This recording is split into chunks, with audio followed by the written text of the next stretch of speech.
नमस्कार किसान भाइयों, मेरा नाम है अजय सिंह और आप देख रहे हैं द एग्रीकल्चर प्लेटफॉर्म। आज हम बात करेंगे गेहूं की पहली सिंचाई के बारे में और उसके कुछ महत्वपूर्ण बिंदुओं के बारे में।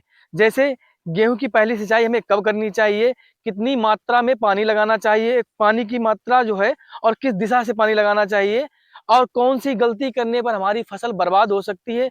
दूसरा, क्या हम ऐसा करें जिससे कि हमारी जो फसल है उसका अंकुरण अच्छा हो, उसमें फुटाव अच्छा बने और जड़ें मजबूत हों और पैदावार में बढ़ोतरी हो।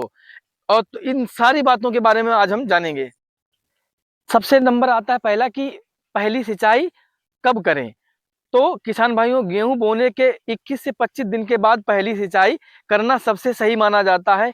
इसे हम CRI स्टेज या क्राउन रूट इनिशिएशन भी कहते हैं। इस समय पौधे में जड़ों की संख्या बढ़ रही होती है और फुटाव शुरू होता है।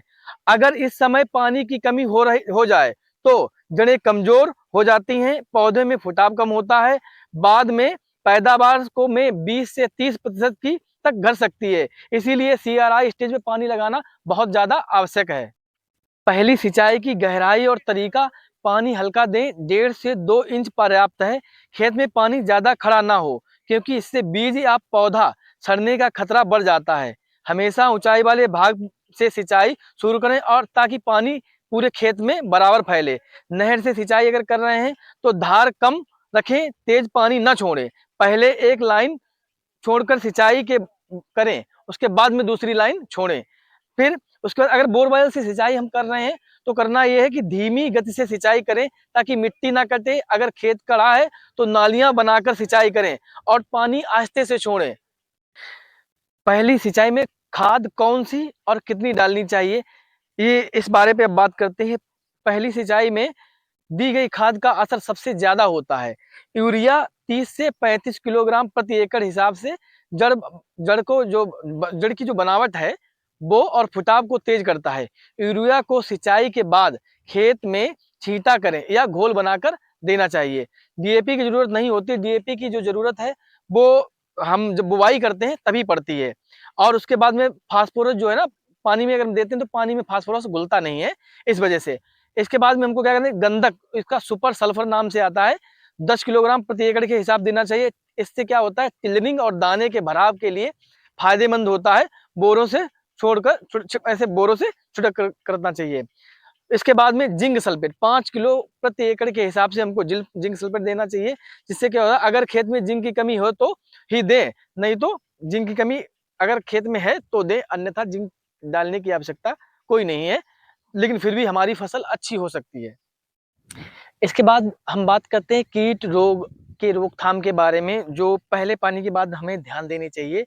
पहली सिंचाई के बाद फसल में पत्तियां तेजी से निकलती हैं, ऐसे में रोग और कीट बढ़ने का खतरा बहुत ज्यादा बढ़ जाता है। तो सिफारिश ये है कि मोनकोजेब प्लस कार्बनडाजिम का 250 ग्राम प्लस 200 ग्राम प्रति एकड़ के हिसाब से पत्तों को झुलसने और गलने और फफूंद से बचाने के लिए डालते हैं। दीमक अगर क्षेत्र में है तो क्लोरोफाइरीपास का 1.5 लीटर सिंचाई के पानी में दे सकते हैं, जिससे क्या होगा, हमारी जो दीमक अगर खेत में लगती है तो वो नहीं लगेगी। इन चीजों का विशेष ध्यान देना है। जब हम पहली सिंचाई करते हैं उसमें कुछ गलतियां हम जो किसान भाई हैं वो करते हैं, उनका ध्यान रखना मुख्य आवश्यक है। तो मैं अब उन गलतियों के बारे में बताता हूं आपको। जैसे पहली अगर हम सिंचाई कर रहे हैं तो बहुत तेज पानी हमको नहीं छोड़ना चाहिए, जिससे क्या होता है, पौधे गिर जाते हैं और मिट्टी कट जाती है। दूसरा, देर से सिंचाई करना। अगर देर से आप सिंचाई करते हैं तो फुटाव कम होता है और फुटाव रुक जाता है। उसके बाद में बहुत ज्यादा पानी देना, बहुत ज्यादा पानी देने से क्या होता है, खेत में भराव हो जाता है।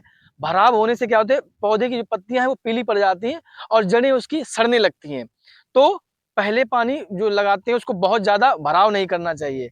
इसके बाद में एक ही तरफ से हर बार सिंचाई नहीं करनी चाहिए, फसल का विकास असमान हो जाता है अगर हम एक। अब बात करते हैं पहली सिंचाई के फायदों के बारे में। यदि हम पहली सिंचाई सही समय पे कर रहे हैं तो उसकी जड़ें, जो गेहूं है अपना, उसकी जड़ें मजबूत होंगी, फुटाव और टिलरिंग अच्छा होगा, पौधा मोटा और हरा रहेगा।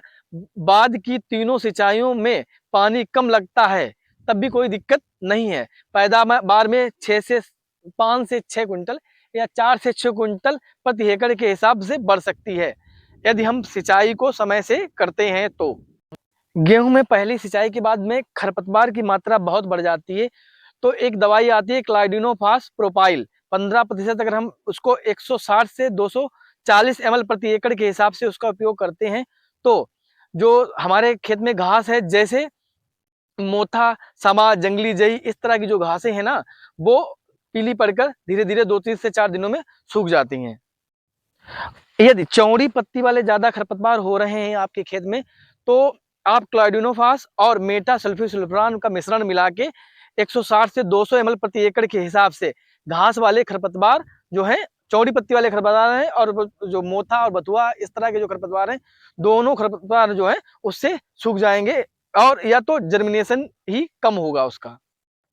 धन्यवाद किसान भाइयों, ये वीडियो देखने के लिए। अगर आपको जानकारी अच्छी लगी हो तो वीडियो को लाइक करें, सब्सक्राइब करें चैनल को, और अपने किसान भाइयों में शेयर जरूर करें।